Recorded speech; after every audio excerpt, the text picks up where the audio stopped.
సాయికృష్ణ కేసులో నిందితుడిగా ఉన్న సీఐ నాగరాజును కృష్ణలంక పోలీస్ స్టేషన్లో విచారణకు హైకోర్టు అనుమతించింది. ఈ నెల 9 నుంచి 16వ తేదీ వరకు విచారించేందుకు సిట్కు అనుమతిస్తూ ఉత్తర్వులు జారీ చేసింది. ఉదయం 10 నుంచి సాయంత్రం 5 గంటల వరకు విచారించవచ్చని, సీన్ రీకన్స్ట్రక్షన్ చేసుకోవచ్చని వెల్లడించింది. సీఐ నాగరాజును రాజమహేంద్రవరం కేంద్ర కారాగారం నుంచి విజయవాడకు తరలించేటప్పుడు, పోలీస్ స్టేషన్లో విచారించేటప్పుడు వీడియో తీయాలని ఉత్తర్వుల్లో హైకోర్టు స్పష్టం చేసింది. సాయికృష్ణ కేసులో సీఐ నాగరాజును రాజమహేంద్రవరం కేంద్ర కారాగారంలో విచారించాలని, విచారణను వీడియోగ్రఫీ, ఆడియోగ్రఫీ చేయించాలని విజయవాడ కోర్టు ఇటీవల ఉత్తర్వులు ఇచ్చింది. విజయవాడ కోర్టు విధించిన నిబంధనలను సడలించాలని కోరుతూ సిట్ అధికారులు హైకోర్టులో పిటిషన్ దాఖలు చేశారు. సీఐ నాగరాజును మిగిలిన అనుమానితులతో కలిపి విచారించాల్సిన అవసరం ఉందని, రాజమహేంద్రవరం కారాగారంలో ఇందుకు సాధ్యం కాదని సిట్ తరపు న్యాయవాది కోర్టుకు తెలిపారు. సీన్ రీకన్స్ట్రక్షన్ చేయాల్సిన అవసరం ఉందని కోర్టు దృష్టికి తీసుకెళ్లారు.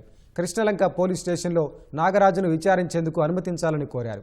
ఇరువురి వాదనలు విన్న న్యాయస్థానం నిన్న తీర్పు రిజర్వులో ఉంచింది. నేడు ఉత్తర్వులిచ్చింది.